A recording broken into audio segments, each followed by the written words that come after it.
Physical या एक service के रूप में कन्वर्ट करके, तो उसको अगर आपको मार्केट में लाना है, लोगों को उसको सेल करना है उस आइडिया को, तो उस आइडिया को जैसे ही आप मार्केट में लाएंगे लोग कॉपी कर लेंगे उसको। जैसे आप कर रहे हैं उसको, वैसे दूसरा भी बनाना शुरू कर देगा, वैसे तीसरा भी शुरू कर देगा। तो उसको आपको प्रोटेक्ट करना है। अपने आइडिया को प्रोटेक्ट करने के लिए आपको उसका रजिस्ट्रेशन कराना पड़ेगा, जिसके लिए वाइपो, वर्ल्ड इंटेलेक्चुअल प्रॉपर्टी ऑर्गेनाइजेशन, एक इंटरनेशनल लेवल की ऑर्गेनाइजेशन बनाई गई।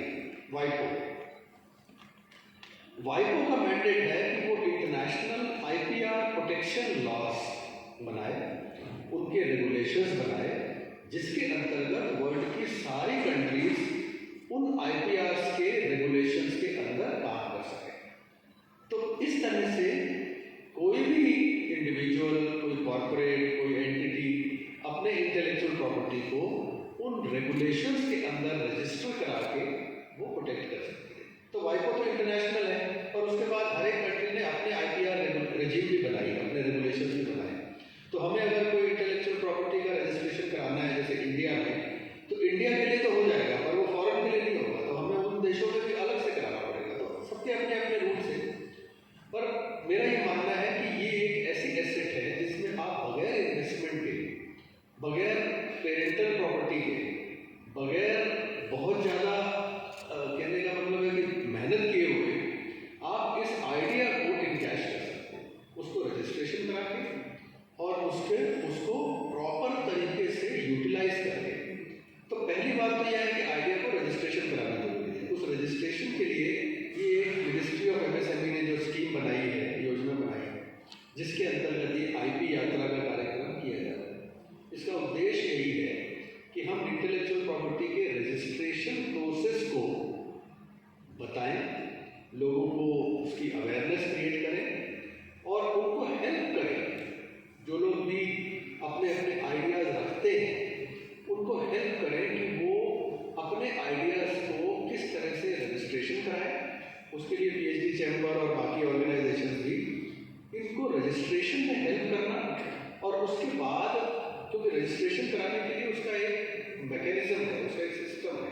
ऐसा नहीं है कि आपने आइडिया एक पेज में लिखा और भेज दिया, रजिस्ट्रेशन हो गया। There is a process. उसका प्रोसेस ये है कि आपको पहले आइडेंटिफाई करना पड़ेगा कि वो आइडिया कहीं पूरे वर्ल्ड में है तो नहीं पहले से, ये इनोवेटिव है ना। अगर पहले से ही है तो फिर आपका नया नहीं है, तो रजिस्ट्रेशन नहीं होगा। और हो सकता है पहले से कहीं वो भी आइडिया और उसका रजिस्ट्रेशन भी हो चुका हो, तो फिर आप उसका रजिस्ट्रेशन कैसे कराएंगे? तो पहले तो पूरे वर्ल्ड में सर्च करनी पड़ती है कि ये आइडिया पहले से है कि नहीं। तो उस सर्च को कराना, उसके लिए नेचुरली कंसल्टेंट्स हैं जो सर्च करते हैं और जो आपको बताते हैं कि ये आइडिया पहले से है कि नहीं है, और अगर ये इनोवेटिव है तो फिर उसका प्रोसेस पूरा करना, उसकी एप्लीकेशन बनाना और उसमें ये निकालना कि हम क्या रजिस्ट्रेशन कराना चाहते हैं, what is innovative which we want to register. So there is a process, there is a documentation requirement and there is a fee for registration. So all this help is rendered by the chamber, PHD chamber of commerce, with the help of the Ministry of MSME, Government of India. And whatever fee is to be paid for counseling, for facilitation and for registration, all this fee subject to those limits which have been specified by the Ministry is also reimbursed to provide financial help. कि students को है या micro small medium enterprises हैं, actually they are financially not very strong, so naturally they will not be, even if they have ideas, they will not be able to register, and naturally financial constraints come in the way of doing all these work, because people are busy doing their own manufacturing and marketing or providing services.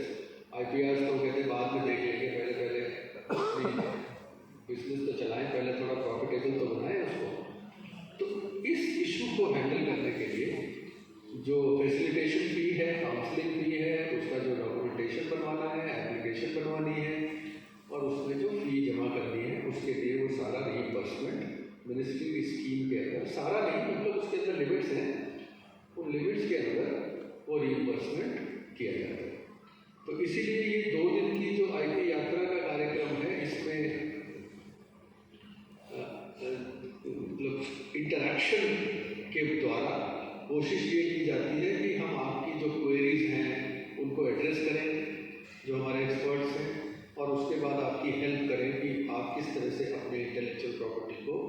Administration के माध्यम से पूरा करा सकते हैं। तो ये एक इनिशियल बैकग्राउंड है जो मुझे लगा। मैं भारत सरकार का एक कॉरपोरेशन है, राष्ट्रीय लघु उद्योग निगम, नेशनल स्मॉल इंडस्ट्रीज कॉरपोरेशन।